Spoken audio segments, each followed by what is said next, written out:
Hello friends, સ્વાગત છે તમારા બધાનું ફરીથી એકવાર. તો તમે બાજરીના લોટમાંથી તો રોટલા કે પછી થેપલા બહુ જ બનાવ્યા હશે, પરંતુ મારી આ રીતે તેમાંથી એકવાર પૂરી બનાવજો. ખૂબ જ ટેસ્ટી બને છે. આ પૂરી તમે કોઈપણ અથાણા, ચા અથવા દહીં સાથે સર્વ કરી શકો છો. ખૂબ જ ટેસ્ટી લાગે છે. તો ફ્રેન્ડ્સ, રેસીપી એન્ડ સુધી ખાસ જોજો. ચાલો હવે તેની રેસીપી સ્ટાર્ટ કરીએ.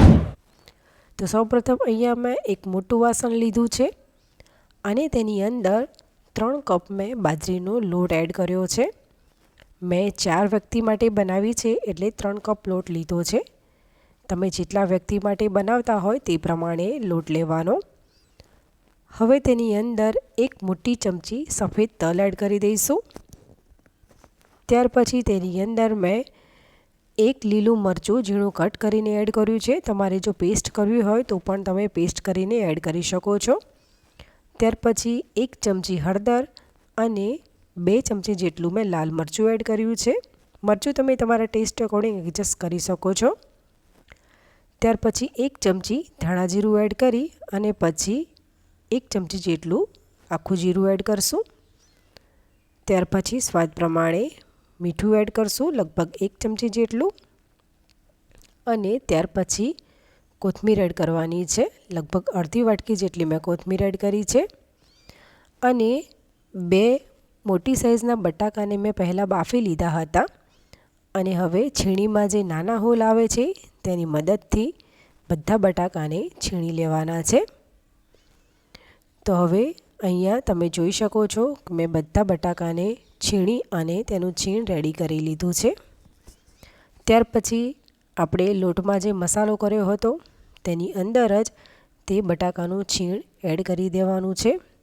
તો આ રીતે બાફેલા બટાકાને છીણીને એડ કરવાથી તે એક સરખા થાય છે અને સરસ એવા મિક્સ થઈ જાય છે. ત્યાર પછી હાથેથી પહેલાં બરાબર મિક્સ કરી લેવાનું છે. લોટમાં પાણી નાખવાની બિલકુલ પહેલાં ઉતાવળ નથી કરવાની, કેમ કે જો લોટ ઢીલો થઈ જશે તો વણતા નહીં ફાવે. અને આ રીતે બટાકા છીણીને એડ કરવાથી તેનો ટેસ્ટ ખૂબ જ સરસ આવે છે અને પૂરી પણ એકદમ સોફ્ટ બને છે. તો અહીંયા મિક્સ થઈ ગયું છે. ત્યાર પછી પૂરી એકદમ ટેસ્ટી બને તે માટે થઈને અહીંયા મેં તેની અંદર અડધી વાટકી થોડીક ખટોપડી છાશ એડ કરી છે. તમે છાશની જગ્યાએ દહીંનો પણ ઉપયોગ કરી શકો છો. છાશ એડ કર્યા પછી ફરીથી એકવાર બરાબર મિક્સ કરી લઈશું. અને હવે જરૂર પ્રમાણે પાણી એડ કરતા જઈશું અને લોટ બાંધી લેવાનો છે.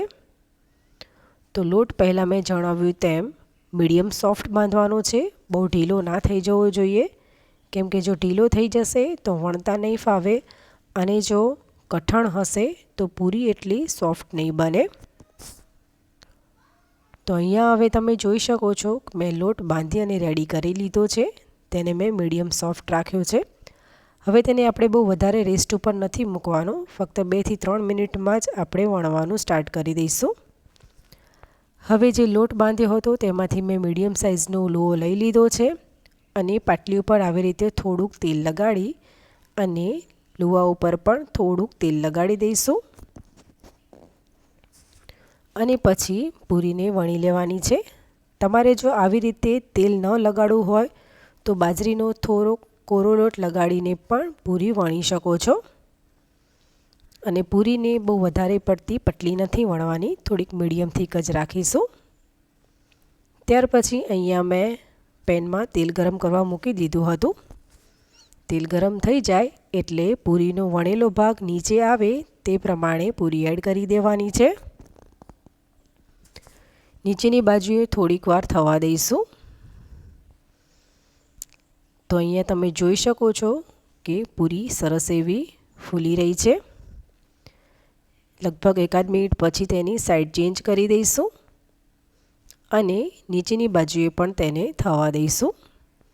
આ પૂરીને થોડીક આપણે ક્રિસ્પી જ કરીશું જેથી કરીને વધારે સરસ લાગે.